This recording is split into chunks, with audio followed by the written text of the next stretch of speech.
¿Qué tal? ¿Cómo estás?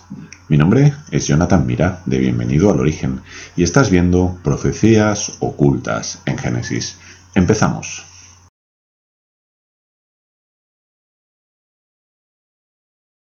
Primero de todo, dar la bienvenida a este Evo de Génesis del primer sábado de cada mes, como estamos teniendo, viene siendo costumbre.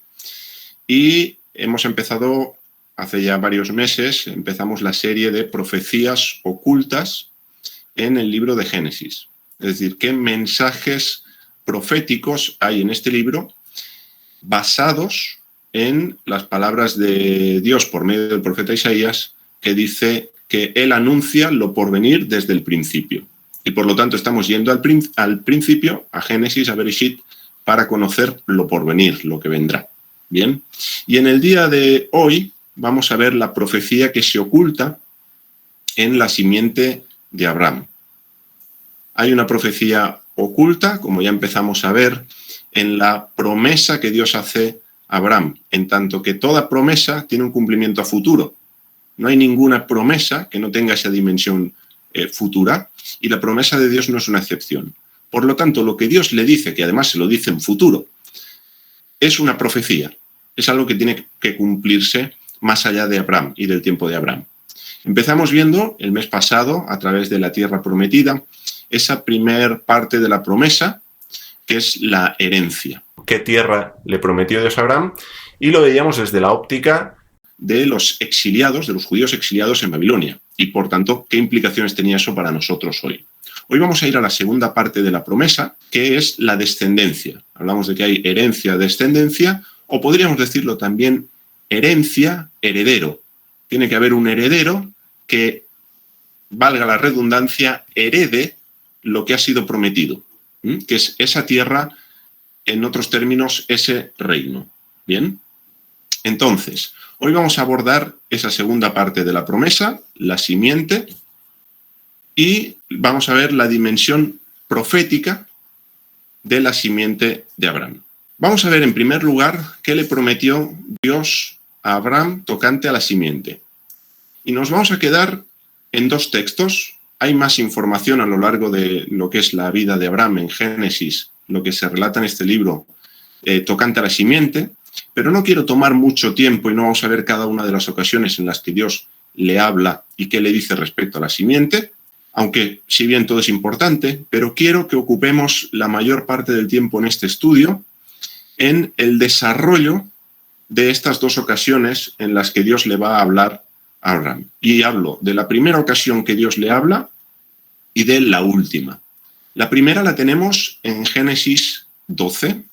Esa es la primera vez que Dios le habla. Ya estuvimos hablando en el Evo anterior, la tierra prometida, de una parte de esta promesa, de esta bendición. Y luego iremos a Génesis 22, que es la última ocasión en la que Dios le habla a Abraham. Recordemos que a lo largo de su vida le habló un total de 8 veces. La primera vez la tenemos ahí, Génesis 12, la última, Génesis 22. Vamos a ir a Génesis 12, versos 2 y 3. A partir del 2 dice así: y haré de ti una nación grande, y te bendeciré, y serás bendición. Bendeciré a los que te bendijeren, y al que te maldijere, maldeciré. Y serán benditas en ti todas las familias de la tierra. De todo esto, destacar dos cosas. La primera es cuando le dice Dios a Abraham: haré de ti una nación grande. En hebreo, nación grande es Goy Gadol. Goy es de donde vendrá el término gentil, o gentiles en plural, Goyim. Naciones, en este caso en singular, nación y nación grande. Grande, Gadol, tiene dos sentidos, al menos dos, tiene más de dos, pero dos que son los más importantes. Uno es en cuanto a número. Dios le está diciendo a Abraham que va a hacer una nación numerosa. Está implícito en el término Gadol.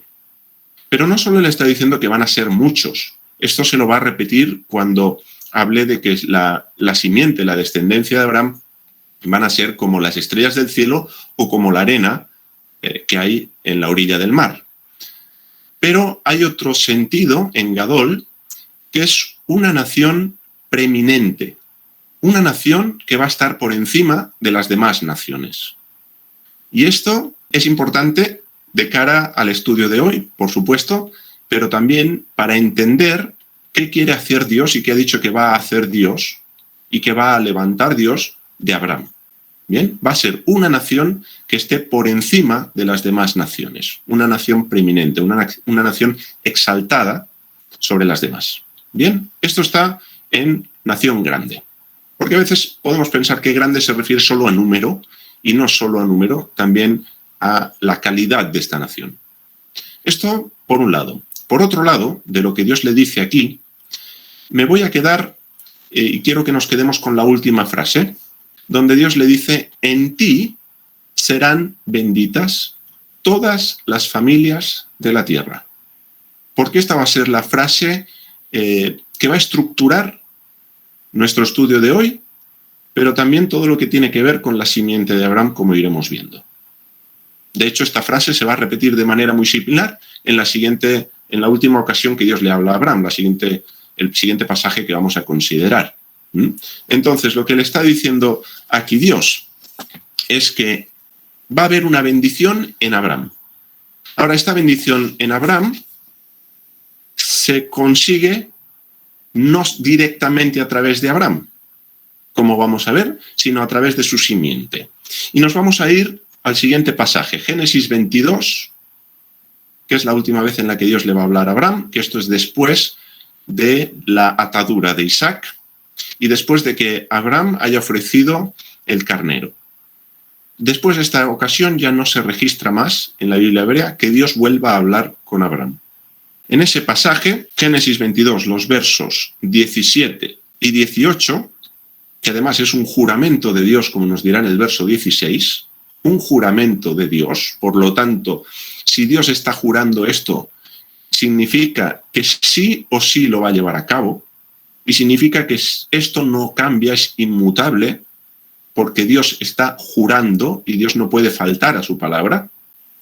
Lo que le dice es, de cierto te bendeciré, volvemos a tener esa bendición sobre Abraham, y multiplicaré tu descendencia, tu simiente, como las estrellas, aquí se está hablando de número, como las estrellas del cielo y como la arena que está a la orilla del mar, y tu simiente, y esto es importante, no dice descendencia, aunque algunas versiones traducen descendencia, y pensamos en muchos, lo que dice aquí es simiente, tu simiente poseerá las puertas de sus enemigos. Y esto también es importante, porque la simiente va a derrotar a sus enemigos.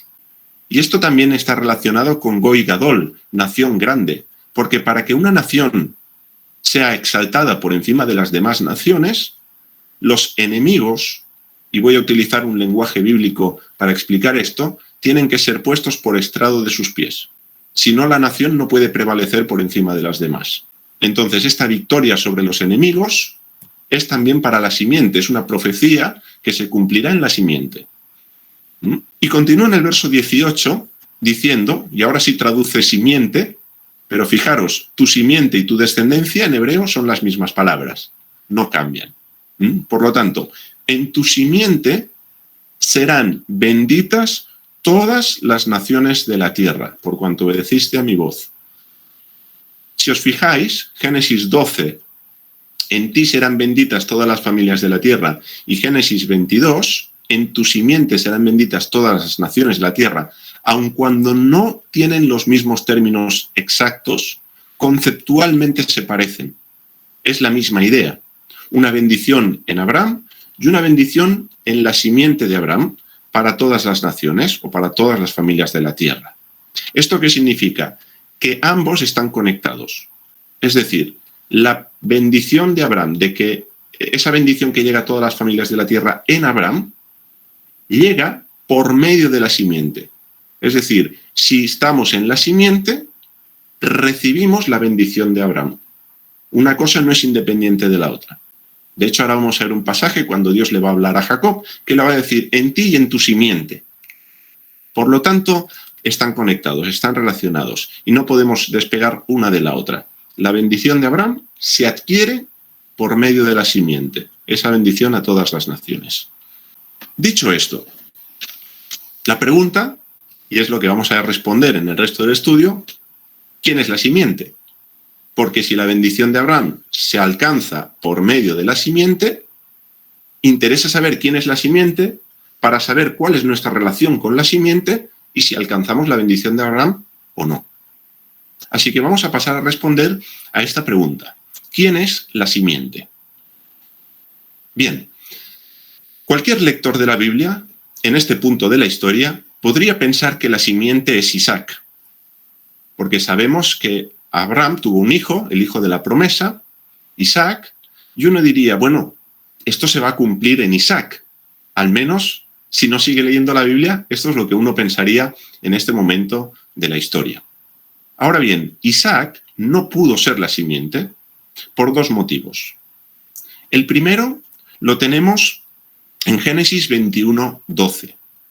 En Génesis 21:12, después de que Sara le pida a Abraham, su marido, que eche a la esclava, refiriéndose a Agar, y a su hijo, refiriéndose a Ismael, eso le disgusta a Abraham, como no podía ser de otra manera. Se trataba de su hijo, Ismael, pero Dios le dice, oye la voz de tu mujer, y le aclara que esa promesa de la simiente que Dios le había hecho a Abraham iba a venir por Isaac, diciéndole lo siguiente, en Isaac te será llamada simiente. Es decir, la simiente no es Isaac, pero vendrá de Isaac. ¿Bien? Este es el primer motivo por el cual Isaac no puede ser la simiente prometida. ¿Es el hijo de la promesa? Sí. Y en un sentido, esa promesa se cumple en Isaac, sí, pero no es el vaso lleno. Cuando hablamos de profecía, y tal vez este sea un ejemplo que nos sea útil cuando abordamos el tema de las profecías bíblicas, pensemos en un vaso de agua. El vaso de agua empieza a llenarse en un momento, cuando empezamos a derramar agua dentro del vaso, empieza a llenarse, pero no ha llegado al colmo, no ha llegado a su límite. Entonces, las profecías bíblicas a veces son como este vaso de agua. Dios empieza a llenar el vaso en un momento de la historia, pero no se llena, no se cumple, no se completa el vaso en el mismo momento, sino que Dios sigue derramando agua hasta que llegue el momento del cumplimiento. De alguna manera, esto es lo que tenemos aquí. En Isaac, digamos que el vaso se está empezando a llenar, porque la simiente vendrá de Isaac. Ya Dios está trabajando para que esa simiente llegue de Abraham, como había dicho. Pero no es Isaac, el vaso lleno no es Isaac. Tendremos que seguir esperando a los siguientes descendientes de Isaac para ver si son el vaso lleno o no. Luego, no es Isaac por lo que Dios le había dicho a Abraham, y tampoco es Isaac porque en Génesis 26:4 la misma promesa que Dios le ha hecho a Abraham se la hace a Isaac. Fijaros que dice el texto, vamos a ir a leerlo, Génesis 26, versículo 4, y recordar lo que acabamos de leer en Génesis 22. Vais a ver que es lo mismo. Multiplicaré tu descendencia como las estrellas del cielo y daré a tu descendencia todas estas tierras. Y todas las naciones de la tierra serán benditas en tu simiente. En este caso, sí se emplean incluso hasta los mismos verbos que Dios ha empleado para dirigirse a Abraham en Génesis 22. Por lo tanto, la promesa de la simiente sigue vigente cuando Isaac está vivo. Seguimos esperando la simiente. ¿Quién es la simiente de Abraham? Bueno, Isaac no es. Vamos a ver los hijos de Isaac. Esaú, sabemos que no lo fue, que él vendió su primogenitura. Sabemos que la bendición de Abraham, esta bendición, esta promesa de Dios, Isaac la traslada a Jacob. Y uno podría decir, bien, pues entonces la simiente prometida es Jacob. Vamos a ver entonces, ¿Jacob es la simiente? Tampoco. Tenemos que seguir buscando. ¿Por qué Jacob no es la simiente? Génesis 28:14. De nuevo se repite la misma promesa de Dios, el mismo anuncio profético, Dios se lo da a Jacob.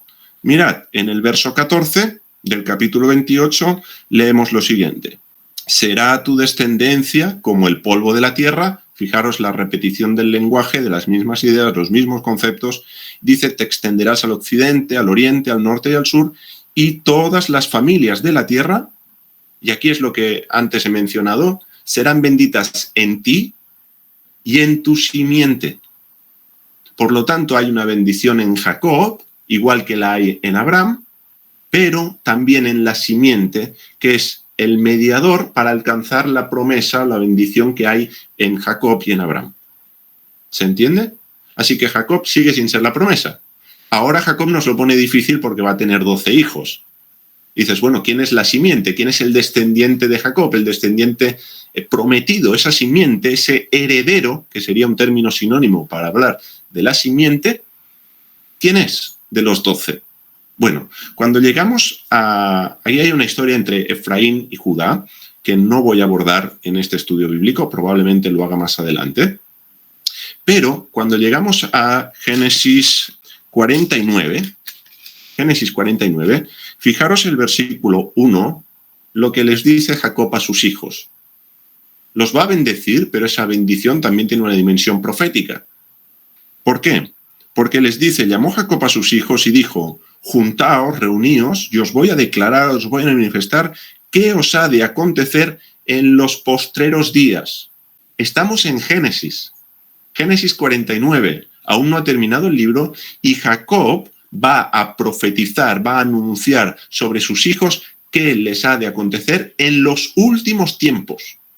Luego, como he mencionado ya alguna vez, estudiar escatología solo desde el Nuevo Testamento en adelante es perderse la mitad de la película, porque ya en Génesis, como venimos viendo y como viene siendo un lema de estos estudios, Dios está anunciando lo por venir, los últimos días, desde el principio. Y en estas profecías de los postreros tiempos, de los últimos días, Jacob va a decirle algo a Judá. Y es donde se va a ir perfilando el carácter regio de la simiente de Abraham. Es decir, esa simiente que Dios le ha prometido a Abraham, que le ha prometido a Isaac y que le ha prometido a Jacob, va a ser un rey. Por lo que Jacob profetiza de Judá de los últimos tiempos en el verso 10. Fijaros, no será quitado el cetro de Judá, ni el legislador de entre sus pies, hasta que venga Silo, y a él se congregarán los pueblos, o a él se reunirán, o a él rendirán obediencia los pueblos. Por lo tanto, las naciones van a someterse a Silo. Luego hablaremos de Silo y de quién es Silo, pero ya adelanto que Silo es interpretado mesiánicamente no por el cristianismo, sino ya en el seno del judaísmo empiezan a leer el texto en clave mesiánica. Es decir, esto que tenemos aquí está hablando del rey Mesías. Y por lo tanto, la simiente de Abraham, esa simiente que Dios ha prometido a Abraham, es un rey. Y un rey que vendrá de Judá. Porque Judá, de todos los hermanos, es quien recibe la autoridad para reinar, para gobernar sobre el resto de tribus. Y esto conforme al derecho de primogenitura. El derecho de primogenitura en las Escrituras tiene dos partes. Una primera parte tiene que ver con una doble porción de la herencia. El hermano primogénito tenía el derecho de recibir el doble que el resto de hermanos en cuanto a la herencia del padre. Esto por un lado. La otra vertiente del derecho de primogenitura era que el primogénito, el que tenía el derecho de heredar, iba a gobernar, iba a mandar, iba a ser el líder del resto de sus hermanos. Bien, cuando llegamos a este punto de la historia, esta parte de la herencia, de gobernar sobre sus hermanos, se queda en Judá. Y de Judá vendrá Silo. Bien, entonces ya vamos viendo que esa simiente tiene un carácter regio. Va a ser un rey.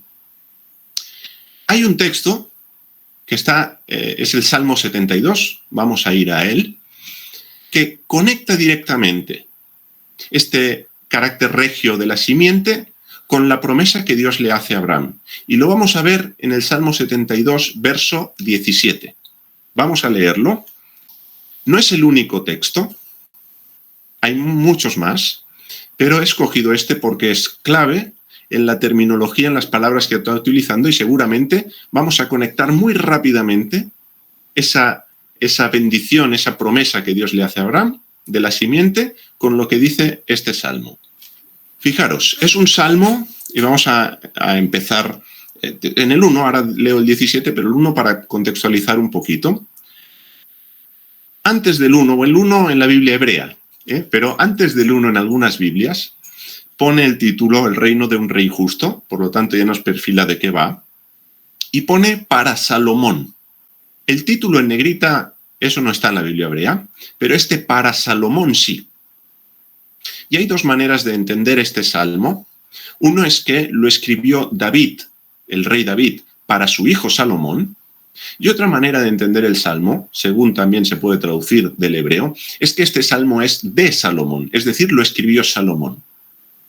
Sea de una manera u otra, está relacionado con el reinado de, en este caso, Judá, que era a quien se le había dado la autoridad para reinar sobre el resto de sus hermanos. Fijaros cómo empieza el salmo diciendo: «Oh Dios, da tus juicios al rey y tu justicia al hijo del rey».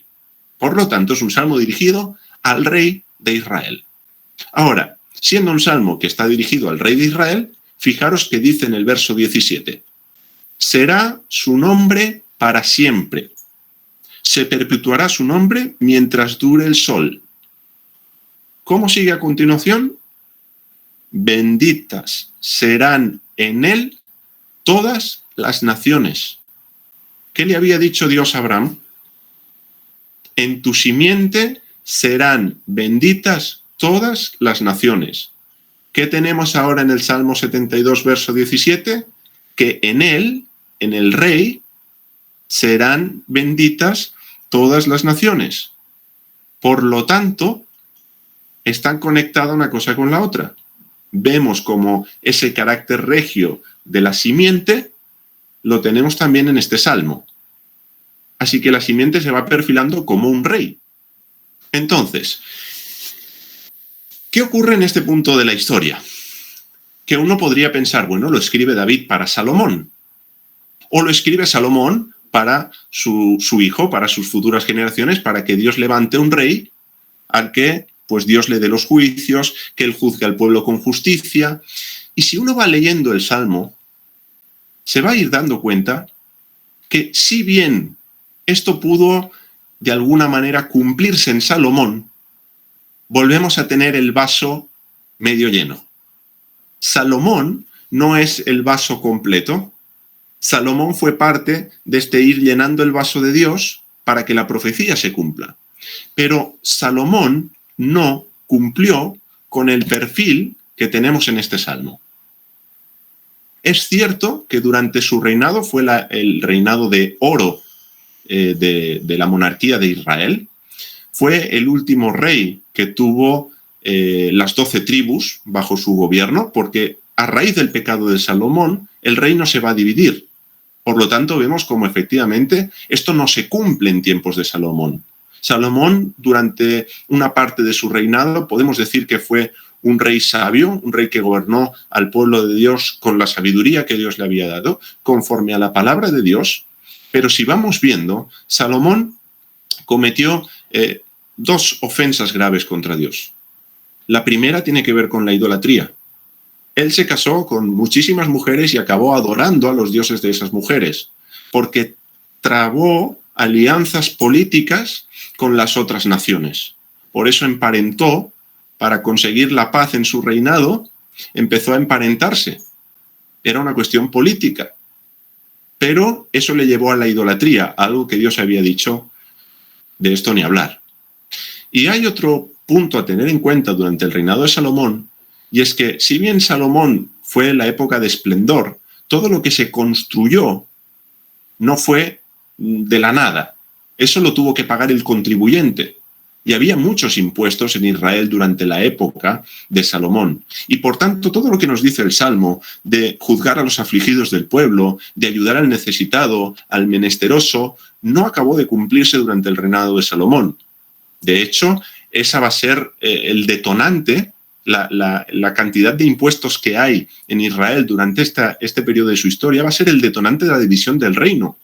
Porque van a ir a hablar con Roboam, el hijo de Salomón, que va a reinar después de él, y le van a decir: tu padre agravó el yugo sobre nosotros, alívianos un poco esta carga. es decir, baja los impuestos, parecido a lo que tenemos a día de hoy.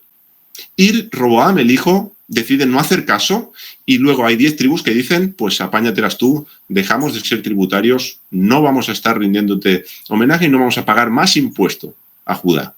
Y ahí viene la división del reino, por el pecado de Salomón.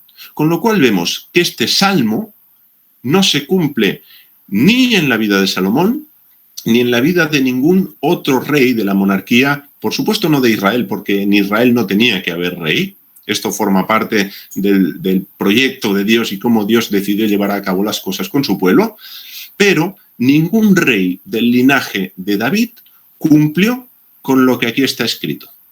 Ninguno. Así que este salmo empieza a leerse en otra clave y empieza a entenderse que este salmo, como otros textos de las Escrituras, son proféticos. No solo porque esto no se ha cumplido en la historia del pueblo de Israel durante la monarquía, sino porque cuando Israel, el reino de Judá mayoritariamente, regresa del exilio, ya no vuelve a tener nunca más un rey sentado en su trono que pertenezca a la casa de David. Llegará a tener Herodes, porque uno dice, bueno, pero el rey Herodes, aunque practicó el judaísmo, no era judío. Él pertenecía a Edom, que es Esaú. Él era idumeo. Y por lo tanto eso también era visto como una maldición por el pueblo judío. Por eso muchos no querían a Herodes como rey y por eso Herodes tiembla cuando le dicen y escucha que el rey de los judíos, en una referencia a Jesús de Nazaret que ha nacido, él tiembla, porque ahora hay un rey legítimo para reclamar el trono y por eso él ordena esa matanza después de ser burlado por los sabios de Oriente que han venido a rendirle homenaje a Jesús de Nazaret, como el rey de los judíos que ha nacido. Bien, pero hasta ese punto de la historia, Israel no vuelve a tener rey. Y ya no hablemos a día de hoy. A día de hoy, Israel sigue sin monarca. No hay un rey en Israel. Por lo tanto, estos textos como el Salmo 72 y otros, empiezan a leerse en clave profética. Son textos que hablan del futuro, porque se van a cumplir en el futuro, puesto que no se han cumplido durante este tiempo. Y empiezan a verse como que esto se va a cumplir cuando venga el Mesías. Cuando venga el Mesías.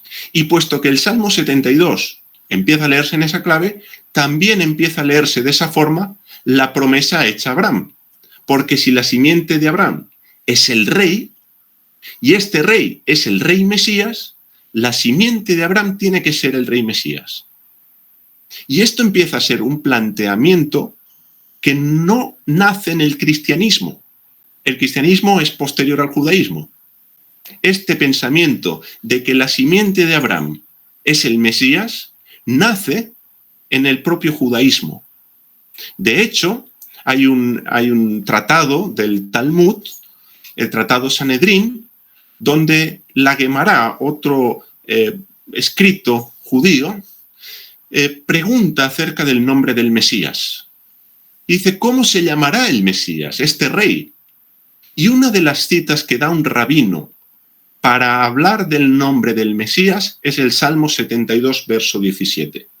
Cuando uno lee este verso en hebreo, lo que aparece es, Ginón es su nombre. Y se puede leer de esta forma. Y por lo tanto ellos dicen, Ginón es el nombre del Mesías. Hay otro rabino que dice, el nombre del Mesías es Silo. ¿Recordáis lo que hemos leído con la bendición y esa profecía de Jacob a Judá? No será quitado el cetro de Judá hasta que venga ¿quién? Silo. Y por lo tanto Silo es entendido dentro del judaísmo como otro nombre para el Mesías. Y muchos de los textos de la que es la Biblia hebrea empiezan a verse no como textos que han sido escritos para personajes que han existido en la historia del pueblo de Israel, sino como profecías que nos hablan del rey Mesías.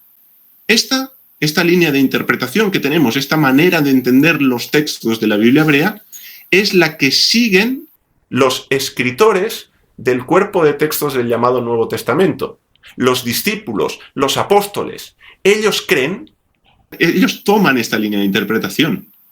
La particularidad de este grupo es que ellos creen que este Mesías, este rey Mesías, es Jesús de Nazaret. Y por lo tanto, todo lo que la Escritura dice tocante al Mesías se cumple en la persona de Jesús de Nazaret. Pero no es un pensamiento ajeno al judaísmo de su tiempo, al contrario, es un pensamiento precisamente que nace en ese tiempo, incluso en épocas algo anteriores. ¿Bien?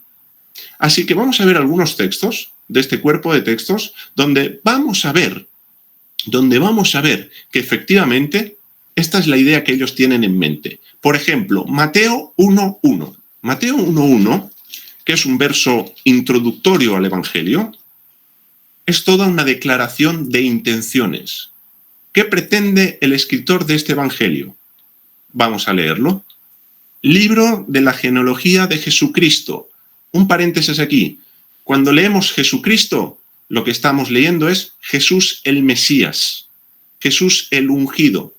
Jesucristo no es un nombre compuesto como lo sería José Manuel, Antonio David. Lo que tenemos es Jesús como nombre y Cristo como adjetivo, porque Cristo significa ungido, Mesías. Por lo tanto, hay que hacer un ejercicio de traducción a la inversa. La Biblia hebrea fue traducida al griego, tenemos a este Mateo escrito en griego, lo traducimos al hebreo. Y por lo tanto, cuando leemos Jesús el Cristo o Jesucristo o Cristo, lo trasladamos y pasamos a Mesías. Por lo tanto, este es el libro de la genealogía de Jesús el Mesías. Ya está dando un título que él cree que, y está convencido de que Jesús de Nazaret es el Mesías prometido. Es la simiente de Abraham. Y lo vamos a ver por las dos frases que utiliza a continuación. Hijo de David, hijo de Abraham. Como he dicho, toda una declaración de intenciones. Hijo de David, ¿por qué? Porque es ese rey prometido que viene del linaje de David, a quien Dios le va a dar todos sus juicios, todos sus decretos, que va a reinar con justicia, que va a liberar al oprimido, que va a estar pendiente del pobre, que va a actuar como pariente redentor, que todas las naciones, y esto es lo que está escrito en el Salmo 72, van a traer su gloria a él y le van a rendir homenaje a él y van a traer tributo a él y a su reino, por lo tanto, y él va a aplastar a sus enemigos, lo que Dios le dice también a Abraham acerca de la simiente, que él poseerá las puertas de sus enemigos. Todo esto lo tienes en el Salmo 72 y dice, este Jesús es el Mesías porque es hijo de David, y dice también el primer versículo de Mateo, hijo de Abraham, la simiente prometida. Por lo tanto, ya Mateo, desde el capítulo 1, versículo 1, está diciendo qué cree y qué piensa acerca de Jesús de Nazaret. Cree que es el Mesías, el hijo de David, el hijo de Abraham. No es el único texto, ni mucho menos. Por ejemplo, tenemos Mateo 4, las tentaciones en el desierto después del bautismo. Hay una tentación que en este evangelio es la tercera, donde el diablo le dice algo a Jesús. Todo esto te daré si postrado me adorares. ¿Qué es lo que le dará si Jesús se postra ante el diablo y le adora? Bueno, le está mostrando todos los reinos del mundo y su gloria. Y le está diciendo, todos los reinos del mundo y su gloria, refiriéndose a su riqueza, te las daré si me adoras. Cuando descontextualizamos a Jesús de su mesianazgo, y no lo vemos como Jesús el Mesías, y no entendemos qué implica que él sea el Mesías, esta tentación parece el concurso de ¿quieres ser millonario? Parece que Satanás, que el diablo le está diciendo a Jesús, ¿quieres que te haga rico? Entonces sírveme y adórame. Pero esto no es lo que le está diciendo, no es una tentación a ser millonario. Recordemos que Abraham era muy rico y no era ningún problema para él. Esto no es un problema del dinero y la cantidad de dinero y que Jesús aquí está haciendo un voto de pobreza. De ninguna manera. Cuando contextualizamos a Jesús como el Mesías a la luz de la Biblia hebrea, lo que el diablo le está proponiendo aquí es obtén todo lo que te pertenece como Mesías, porque está así escrito, obtén el oro de Saba que va a ser traído, la riqueza de Tarsis, Las costas te van a rendir homenaje y pleitesía. Acordémonos, aquellos que estuvisteis o lo habéis escuchado en el canal de YouTube, la maldición de Canaán, y cómo Jafet, las costas, van a venir a ser parte de Sem, y las costas, según el Salmo 72, también otros textos, van a rendir homenaje al rey Mesías. Entonces, el diablo le está poniendo todo eso delante de Jesús y le está diciendo, obtén esto porque te pertenece, tú eres el Mesías, pero ¿de qué manera le propone que lo obtenga? Por medio de la idolatría, igual que le pasó a Salomón. Salomón llegó a tener toda la riqueza de todos los reinos, pero ¿a través de qué? A través de haber pactado con reinos que no servían al Dios de Israel y adorado a sus dioses. Luego, esto es lo que le está diciendo el diablo a Jesús. Por lo tanto, en las tentaciones, podríamos verlas todas, pero no es el tema de hoy, Mateo sigue planteando en este evangelio a Jesús como el Mesías prometido, la simiente de Abraham que Dios profetizó que iba a venir de Abraham y que en esa simiente iban a ser benditas todas las naciones de la tierra. Esto también lo tenemos en Lucas. El evangelio de Lucas, los primeros capítulos de ese evangelio, en lo que tiene que ver con esta realidad de Jesús como el Mesías, no tienen ningún desperdicio, porque plantean a Jesús no en los términos que se puede entender habitualmente en algún sistema religioso, sino a Jesús como el rey de Israel, como ese Mesías.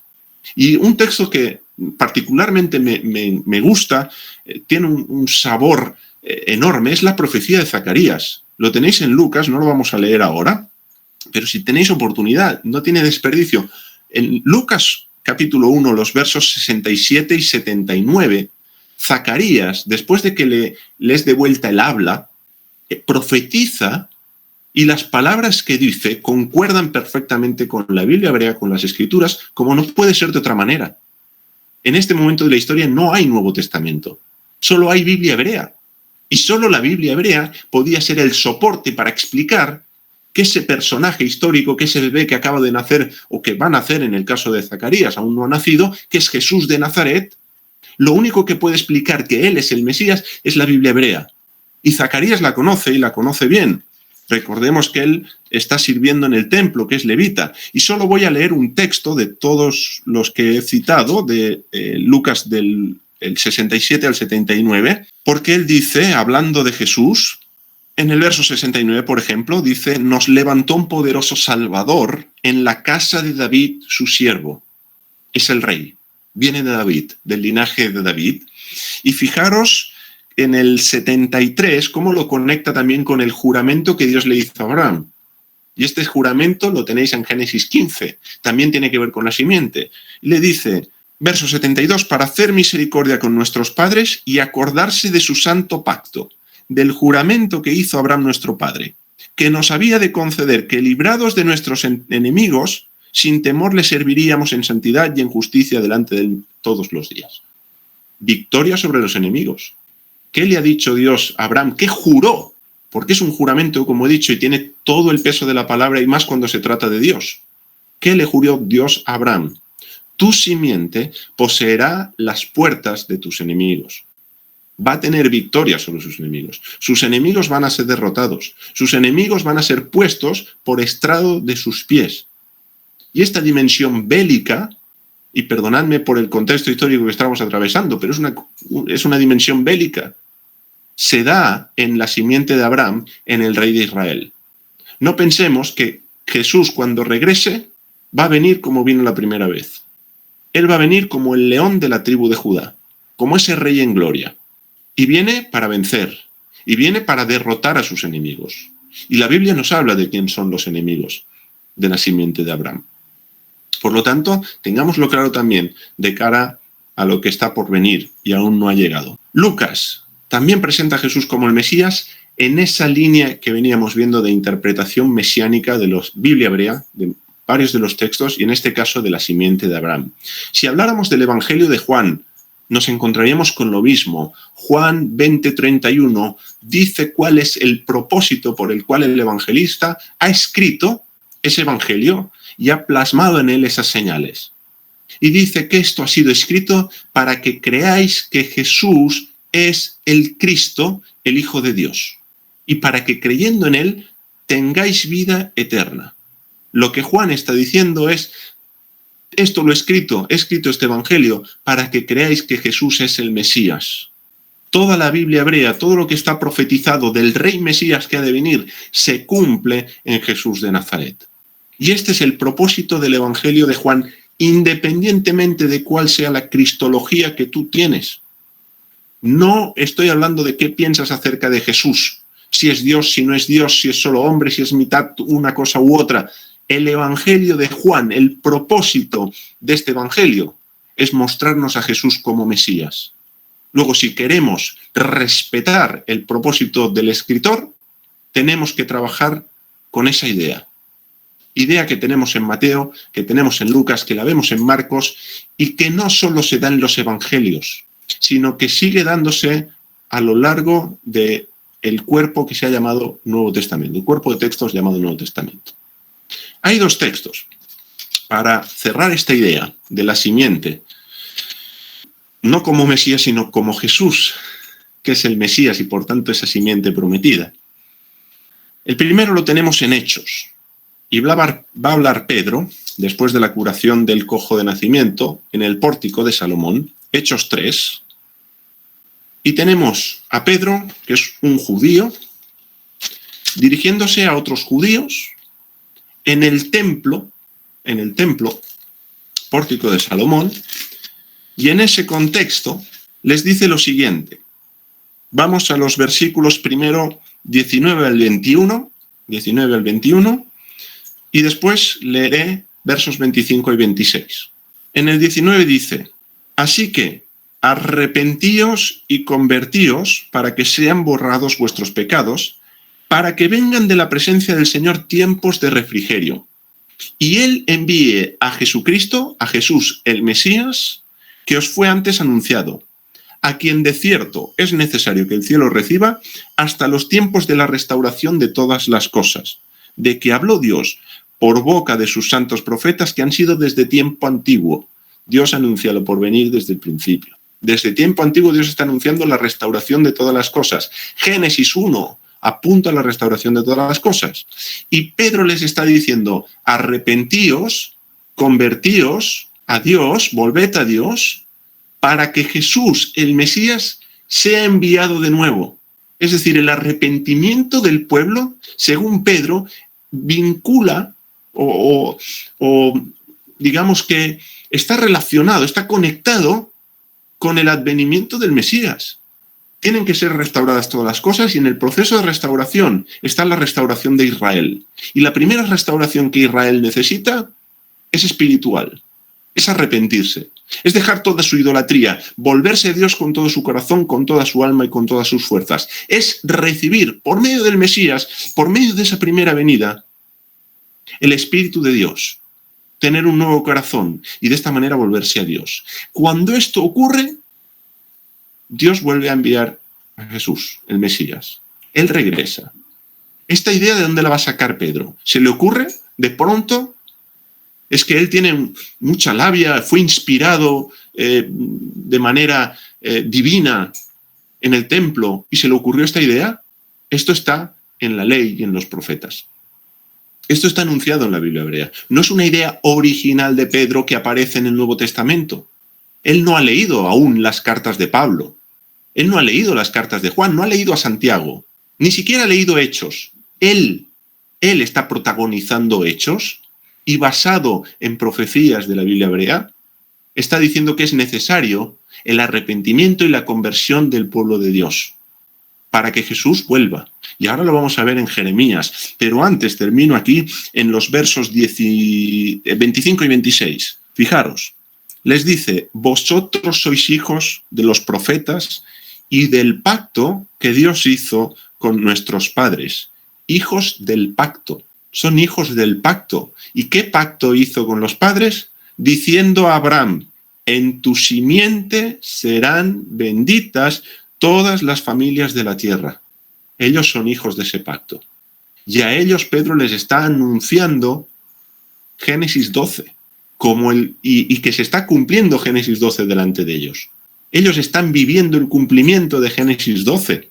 Y les dice, verso 26, a vosotros primeramente, Dios, habiendo levantado a su Hijo, lo envió para que os bendijese. Él es la simiente. A Él ha enviado el Padre para bendecir, a fin de que cada uno se convierta de su maldad. Como he dicho, ¿de dónde saca Pedro esto? Vámonos a Jeremías.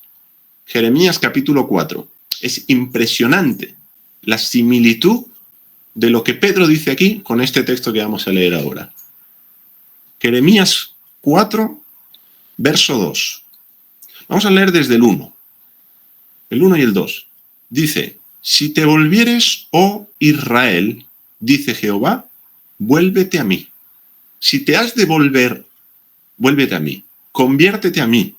Y si quitares de delante de mí tus abominaciones. Esto de abominación es una referencia a la idolatría. Si quitas delante de mí todos los ídolos, y no anduvieres de acá para allá, y jurares, vive Jehová, y lo juras en verdad, en juicio y en justicia, es decir, en conformidad a mi Torá, a mi palabra, a mis mandamientos, a mis preceptos, a mis estatutos, si vives en obediencia, habiéndote convertido, fíjate que le dice, entonces las naciones serán benditas en él. Arrepentimiento de Israel para que en él, en la simiente prometida, sean benditas todas las naciones. Lo mismo que está diciendo Pedro en el pórtico de Salomón en Hechos 3. Convertíos para que el Padre vuelva a enviar a Jesucristo, a Jesús el Mesías. Arrepentíos, convertíos, porque ha sido enviado esta primera vez para que podamos volver al Padre. Y si volvemos a Dios, Dios vuelve a enviar a Jesús el Mesías y en él todas las naciones reciben la bendición de Abraham. Es tremendo, es tremendo. Yo no sé a ti, pero esto a mí me pone los pelos de punta. Cómo toda la Biblia, toda la Escritura está conectada y nos habla de una misma realidad. Desde el principio hasta el final, Dios está anunciando lo que iba a hacer. Y podemos ir siguiendo la pista a Dios de alguna manera y nos encontramos con Jesús como el Mesías. No hay otra realidad, no hay otra verdad mayor que esta. Como he dicho en los evangelios, ellos siguen esa línea de interpretación judía de que las profecías, de que textos de la Biblia hebrea son profecías que hablan del Mesías. Esto no es una novedad para el judaísmo. Lo único que ellos las trasladan a Jesús. Y Jesús, en un momento y en un episodio de los evangelios, les pregunta a sus discípulos, ¿quién dice la gente que soy yo? Unos dicen el profeta, otros dicen Elías, otros cualquier otra cosa. Dice, ¿y vosotros? ¿Qué decís?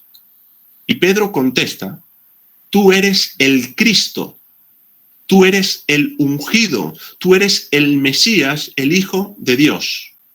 Pedro, esto no te lo ha revelado carne ni sangre, esto te ha revelado mi Padre en los cielos, y sobre esta roca, sobre esta verdad de que yo soy el Mesías, voy a reunir a mi pueblo. Cualquier otro fundamento es arena para la casa de Dios. La piedra que Dios ha puesto como fundamento en la que Dios edifica su edificio es que Jesús es el Mesías. Este es el fundamento. No otro credo, no otra doctrina, no otra frase sacada de algún concilio, por bien o mal que esté, sino que Él, Jesús de Nazaret, es el Mesías. Él es la simiente prometida, Él es el heredero. Y esto lo va a explicar también Pablo en su carta a los Gálatas. Fijaros, Gálatas 3, verso 16, este texto va a ser el último tocante a la cuestión de la simiente. Después nos vamos a ir a la bendición en la simiente. ¿Qué consiste? Ser bendecidos en la simiente. Pero no quiero que nos perdamos este texto. Es tremendo. Pablo está hablando de Abraham, de la promesa que Dios le hace a Abraham, de cómo reaccionó Abraham. Fijaros, en Gálatas tenemos Génesis. Si no conocemos Génesis, llegamos a Gálatas y nos la pegamos. No sabemos de qué está hablando Pablo. Tenemos que conocer Génesis.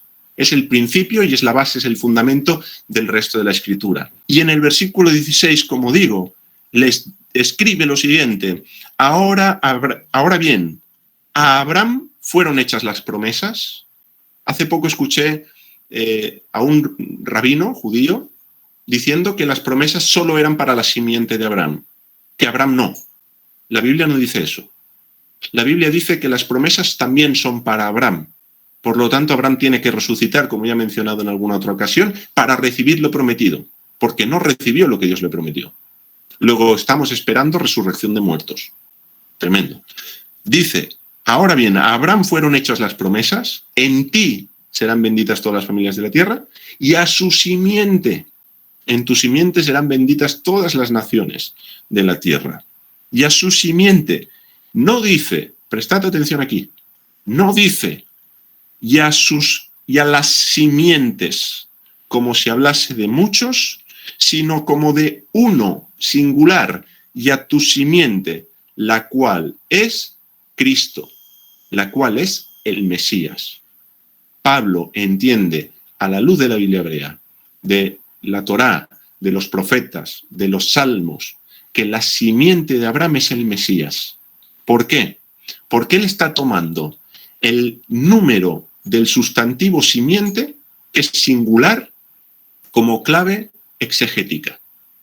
Toma el singular de la palabra hebrea y dice, y fíjate que es una cuestión de singular o plural, pues a eso le sirve Pablo y eso toma Pablo para sacarle partido y decir la simiente es singular. De hecho, en ninguna de las ocasiones en las que Dios se dirige a Abraham y le habla de la simiente lo hace en plural. Siempre lo va a hacer en singular. Y en tu Biblia puedes tener simiente o puedes tener descendencia. En hebreo es la misma palabra, cera, de donde viene el griego esperma, simiente, semilla. La misma idea, y está en singular todas y cada una de las veces que Dios le habla a Abraham.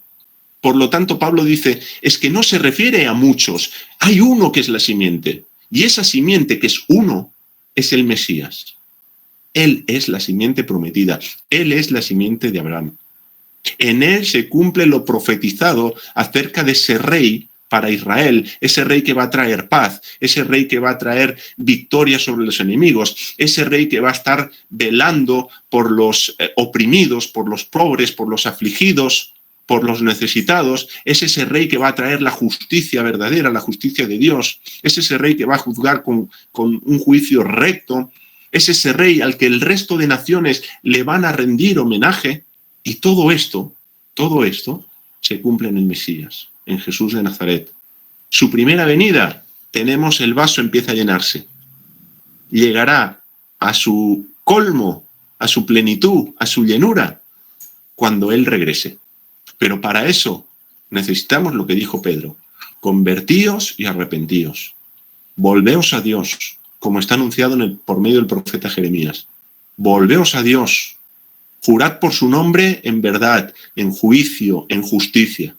Quitad vuestros ídolos y servid solo al Dios de Israel, porque no hay otro Dios al que podamos servir. Así que la simiente es Jesús. Por tanto, las palabras que Dios le dice a Abraham, ese juramento de que en tu simiente serán benditas todas las naciones, la podemos entender a la luz de esa interpretación mesiánica. En el Mesías serán benditas todas las naciones de la tierra. En él serán benditas todas las naciones. Por lo tanto, es determinante la relación que uno tiene con Jesús. Ahora, ¿en qué consiste la bendición en la simiente? Ya sabemos quién es la simiente, pero ¿cuál es la bendición en esa simiente? Vamos a ver esto a continuación. Y ya estamos entrando en la recta final, así que pido toda vuestra atención para esta parte. Porque estas son las implicaciones que tiene para ti y para mí. Porque saber que la simiente es Jesús, bueno, puedo aceptarlo, puedo no aceptarlo. Hasta ahora es más o menos teórico. Pero como digo, ¿qué relación tienes tú con Jesús de Nazaret? Eso sí es determinante. Y esto es lo que nos va a aclarar cuál es la bendición y en función de mi relación ¿recibiré y alcanzaré esa bendición o no? ¿Qué significa lo que está escrito en Génesis en cuanto a la bendición? Génesis 12, Génesis 22 igualmente. En el Talmud es una colección de tratados judíos que recopila de alguna manera y añade cuestiones nuevas de la Gemara, que antes la he citado, y de la Mishnah. La Mishnah es el primer recopilatorio de la ley oral judía. Algunas cuestiones más fidedignas a la Torá, otras no. Pero cuando llegamos al Talmud, en el tratado Yevamot, capítulo 6, en el apartado verso 63a, leemos la siguiente explicación del rabino Eleazar acerca de Génesis 12. ¿Cómo él entiende Génesis 12? ¿Cuál es la bendición según él? El santo, bendito sea, dijo a Abraham: tengo 2 buenos retoños para injertarte. Ruth, la moabita, la antepasada de la casa de David, y Naamá, la amonita, cuyo matrimonio con Salomón condujo a la subsiguiente dinastía de los reyes de Judea. Por lo tanto, este rabino está explicando Génesis 12 y dice: la bendición, cuando Dios le dijo, en ti serán benditas todas las familias de la tierra, se está refiriendo a 2 mujeres que iban a ser injertadas.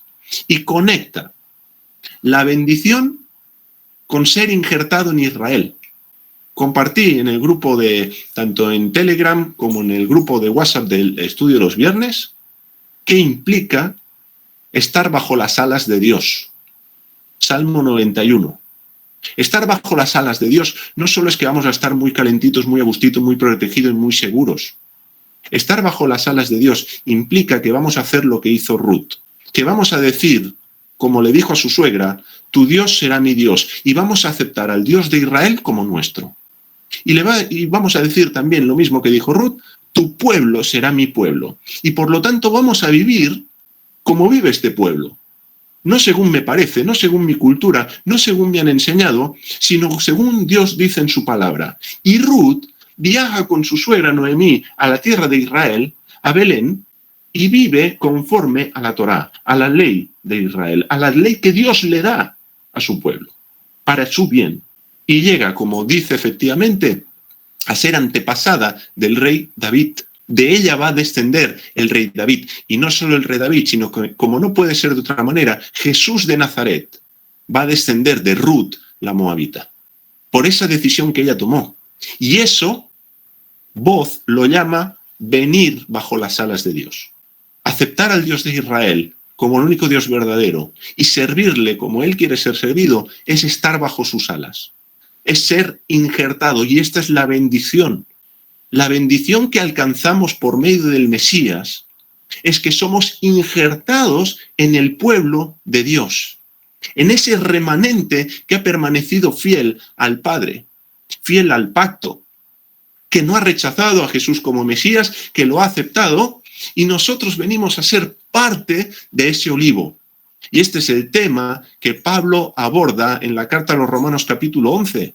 Olivo natural, olivo silvestre, algunas de las ramas del olivo natural han sido desgajadas, han sido cortadas, porque han rechazado y han tropezado en la piedra de tropiezo que es Jesús, es el Mesías, no han creído eso, y gentiles, olivo silvestre, han aceptado eso, y Dios los ha puesto entre las ramas del olivo natural.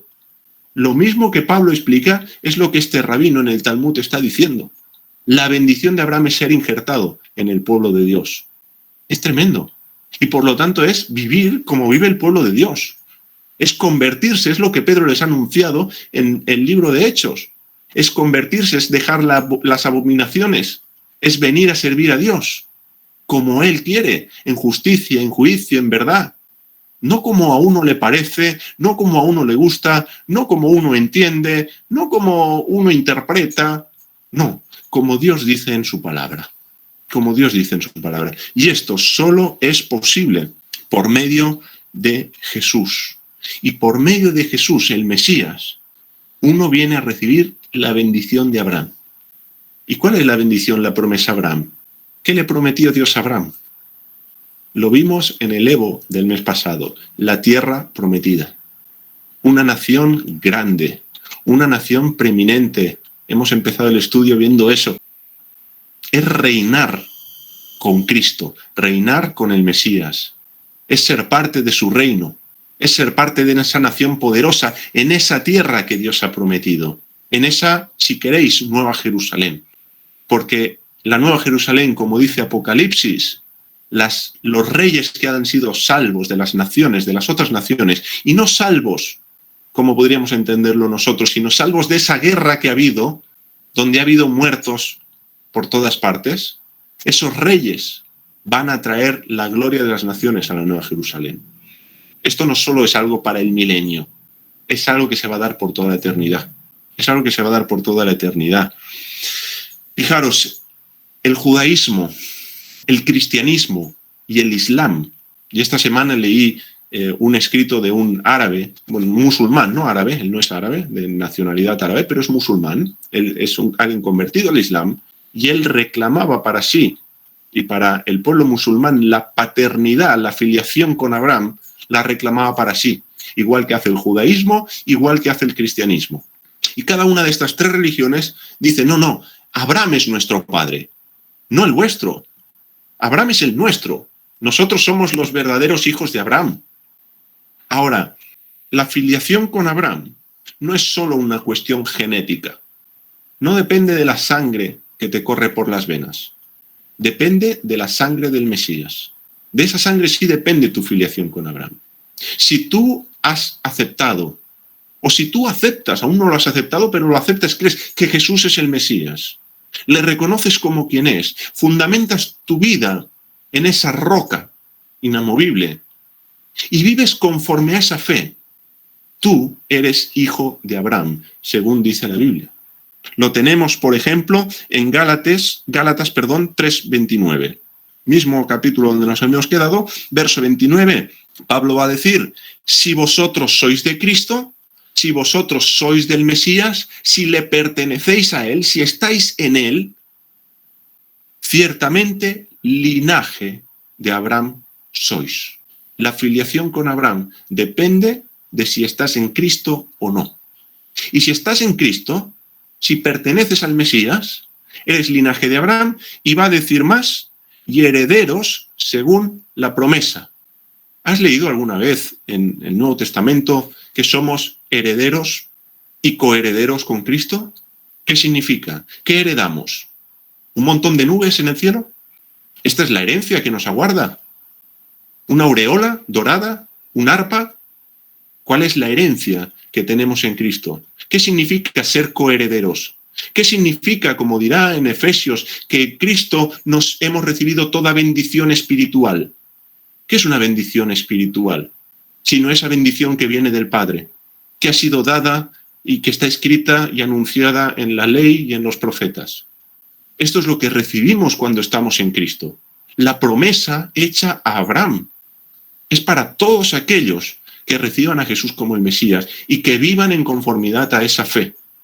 Porque no somos salvos por obras, somos salvos por la gracia de Dios, mero regalo, pero sí somos salvos para que vivamos y hagamos buenas obras.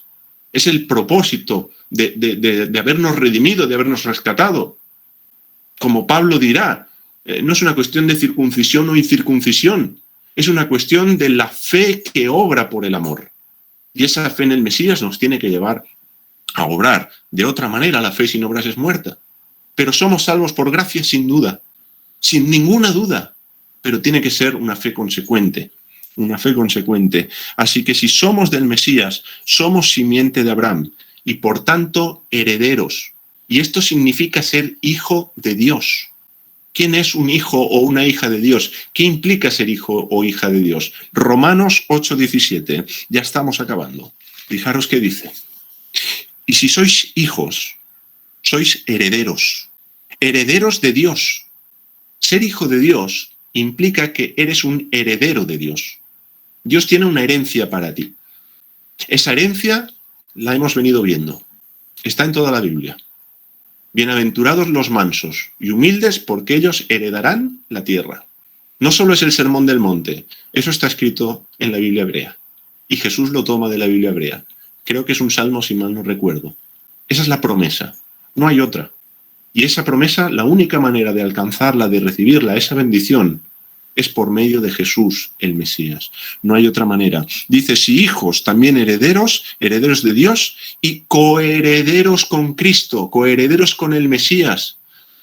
Tú y el Mesías tenéis la misma herencia. Esto es impresionante. Que a Dios le haya placido, por pura gracia, de manera soberana, que podamos participar de esta promesa. Esto es amor. Es el amor de Dios por medio de Jesús para ti. Porque ni tú ni yo teníamos derecho a la tarta. No nos tocaba ningún trozo del pastel. Y Dios nos dijo, mira, solo esta esquinita. No, toda la tarta juntamente con el Mesías. Juntamente con Jesús tú vas a heredar. Para ti también eres la promesa porque eres mi hijo.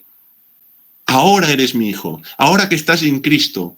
Y por lo tanto recibes la herencia prometida. Pero como continúa diciendo, si es que padecemos juntamente con Él.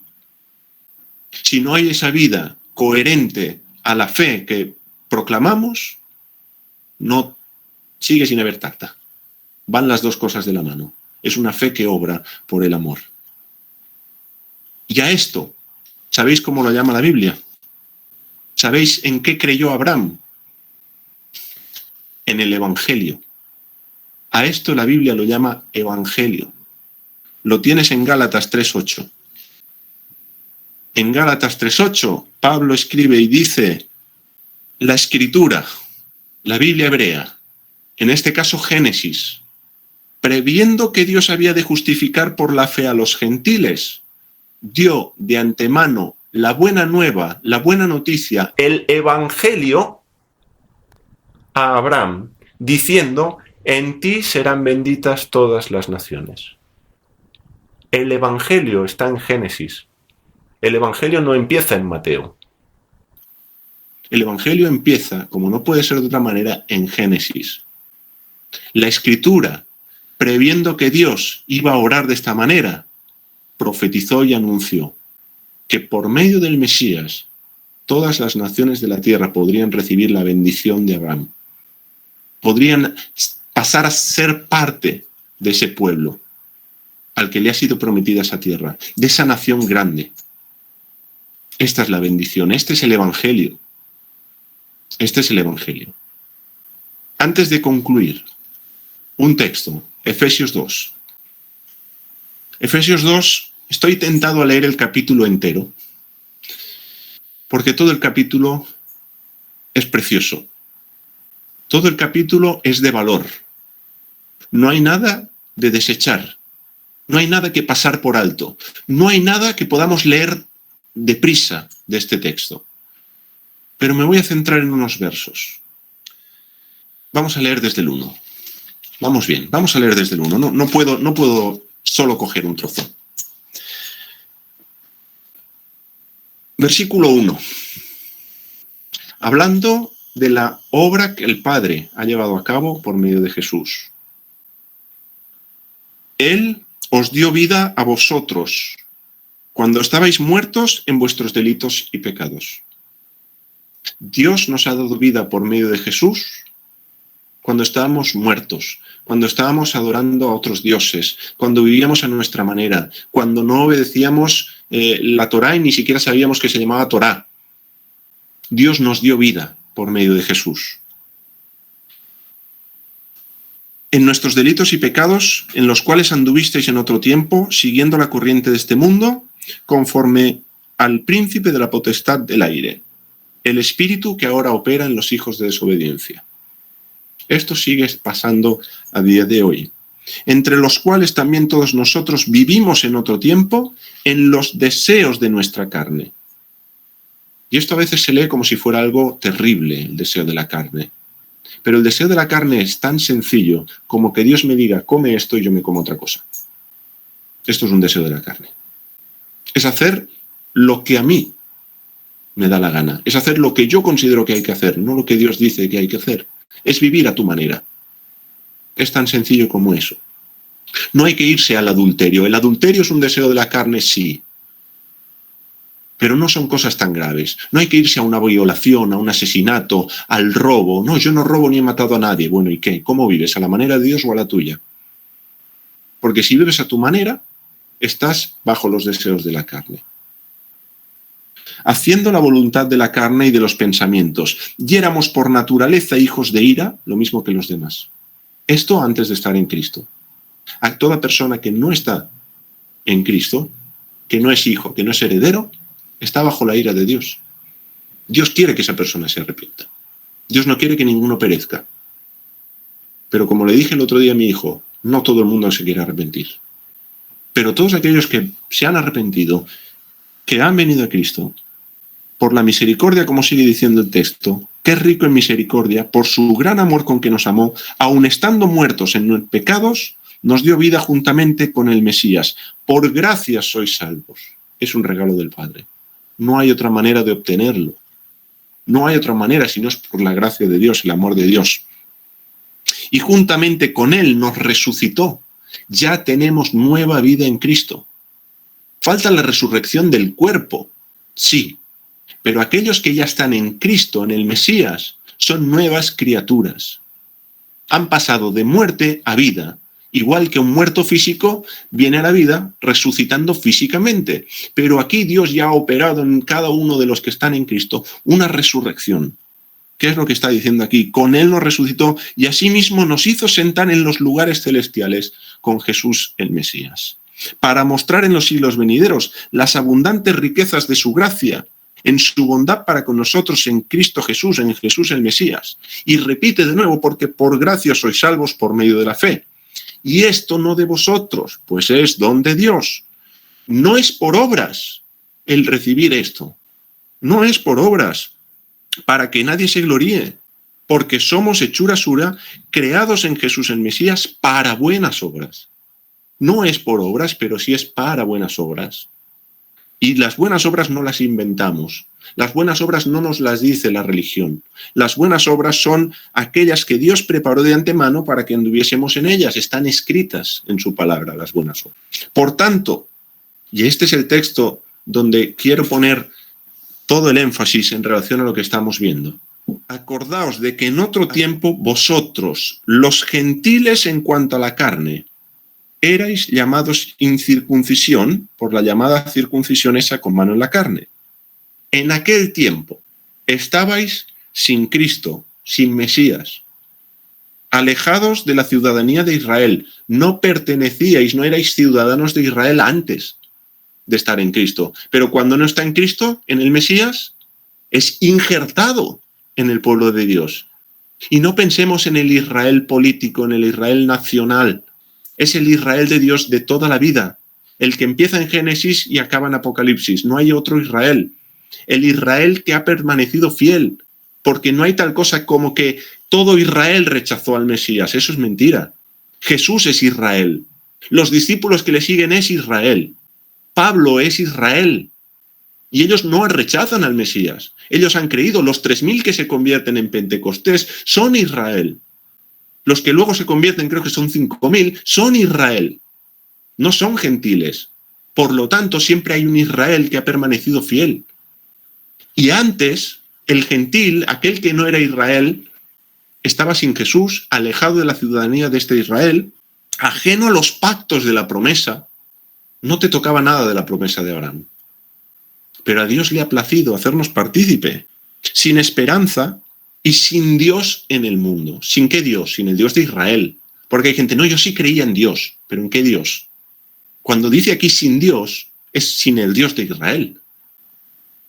Pero ahora, en Cristo Jesús, en Jesús el Mesías, en la simiente de Abraham, en el heredero, en el Rey de Israel, vosotros que en otro tiempo estabais lejos, habéis sido hechos cercanos por la sangre del Mesías, porque Él es nuestra paz, que de ambos pueblos hizo uno, derribando la pared intermedia de separación, aboliendo en la carne las enemistades, no la Torá.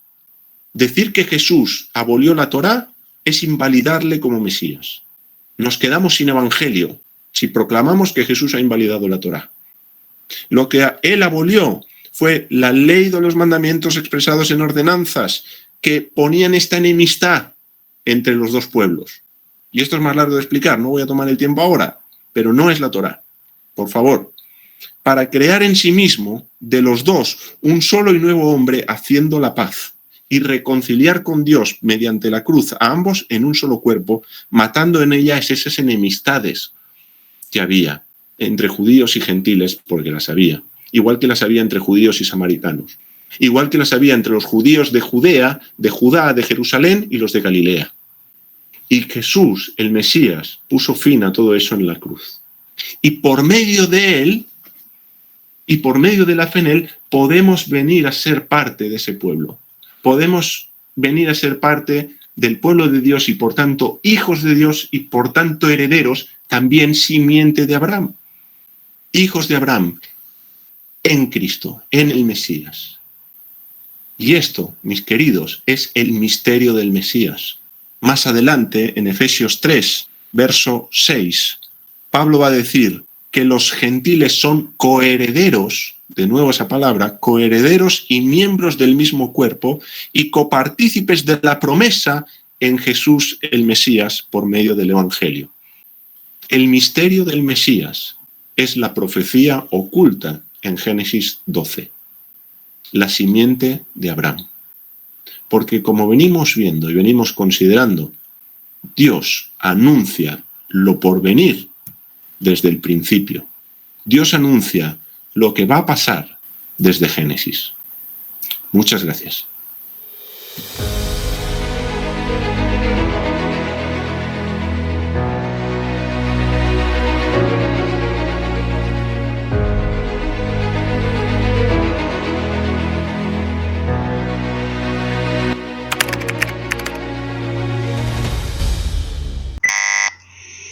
Y hasta aquí el estudio de hoy. Si te ha gustado, recuerda darle un like al vídeo, comparte con otras personas a las que les pueda gustar este contenido y por favor, suscríbete, activa la campanita de notificaciones y ayuda a que este canal crezca. Muchas gracias.